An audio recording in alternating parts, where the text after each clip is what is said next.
Hello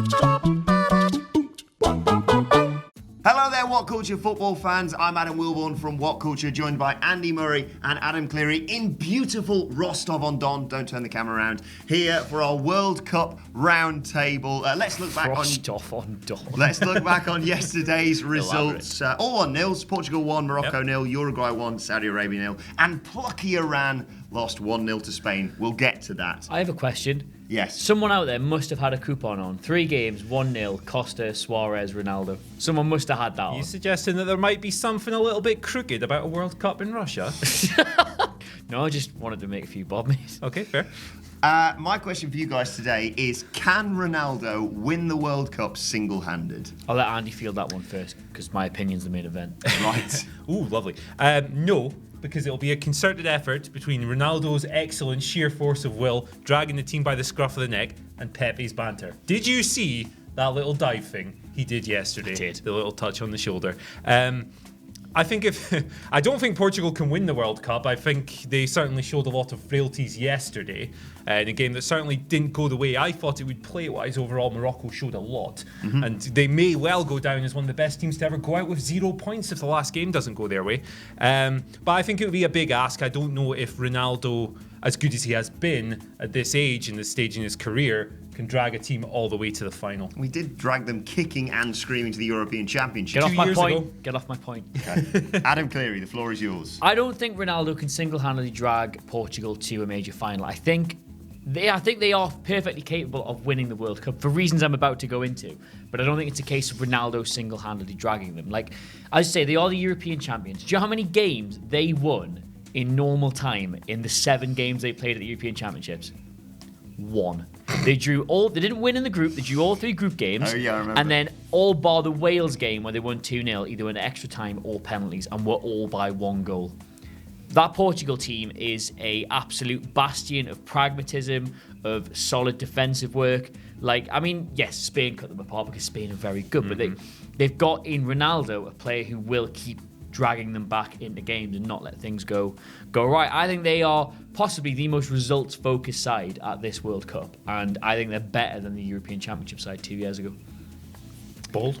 Now, we've got to remember, they're reigning European champions, so it's effectively the question you're asked. We know they can, in a contest of the European teams, we know they can come out on top. Only 2 years ago, they did. You're telling me you've seen enough from Argentina, Brazil, to say that, the South Americans will duff them up? Well, most of those teams have only played 1 game so far, so it's hard to read into too much on them. And we're doing this, though. Oh, yeah, absolutely.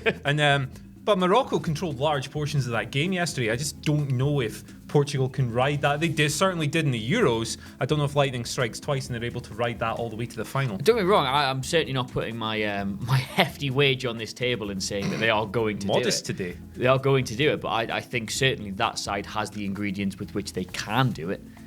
It's like a real-life comment section, this. Right, let's move on to Iran versus Spain. Say bye.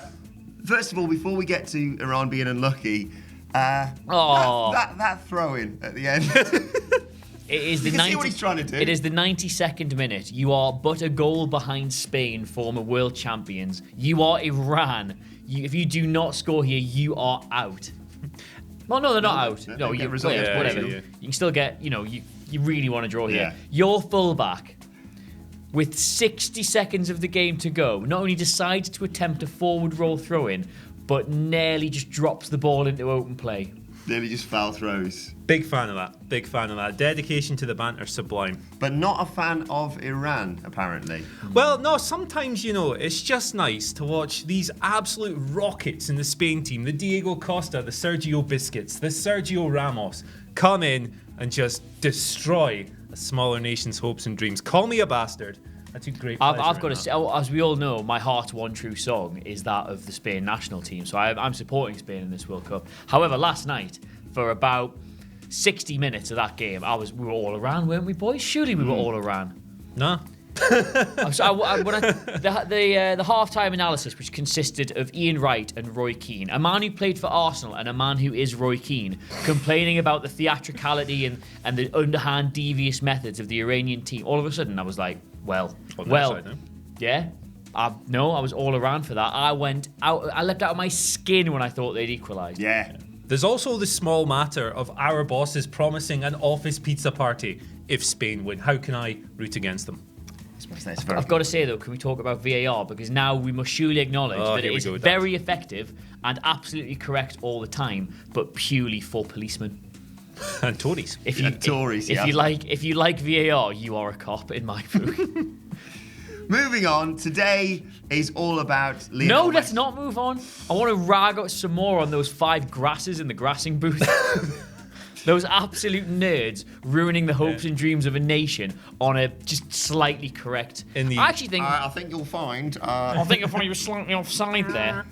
Somebody pointed this out on Twitter. I'm sorry, I don't read who people are. That the consequence of VAR that we've maybe not considered is it's going to make life really hard for the smaller sides because there's less chance of a fortunate break or a slightly lucky call. It's going to be really difficult for them now. In the words of the great man Josh Brown on Twitter last night, they are mortal enemies 5 of the crack. 5 mortal enemies of the crack. Yesterday was about Ronaldo. Today is about Lionel Messi. It is Denmark versus Australia in Group C at 1 p.m. France versus Peru in Group C at 4 p.m. and in Group D at 7 p.m. Argentina versus Croatia. Is this Messi's time to shine?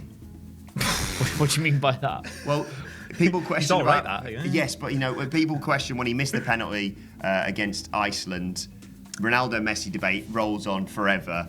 But he hasn't helped his cause. I think people probably consider Argentina stronger favourites for this World Cup than Portugal, even though they are essentially the same side, just not as good in both the pragmatic defensive element and the mercurial drag you a goal out of nowhere element.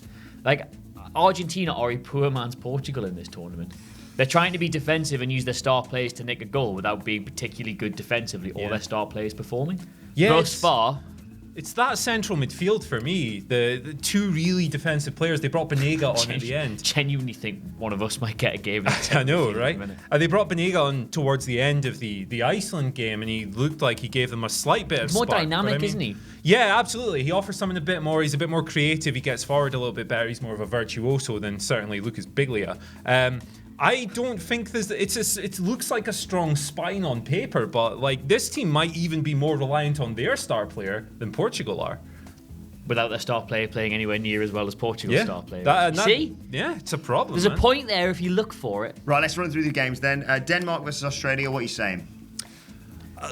Tough. Australia put in a nice gritty performance. Their centre-backs were outstanding against France.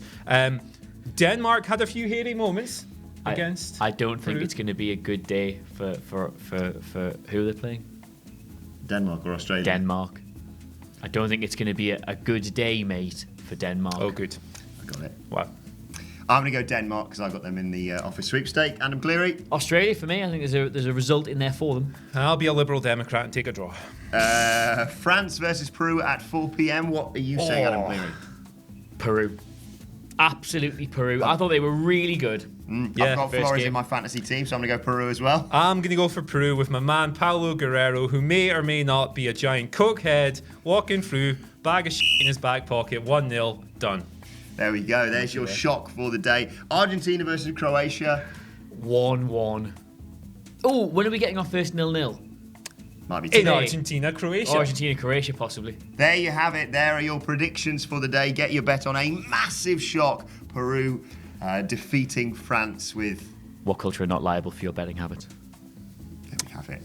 Thank you very much for watching, and we will see you soon. Wow, wasn't that great, guys? I don't know, it's your decision. Subscribe if you enjoyed it down here. Check out more of our content over here, or check out some of our other channels over here. Oh, you better click it before I do. No, seriously, you should click it though.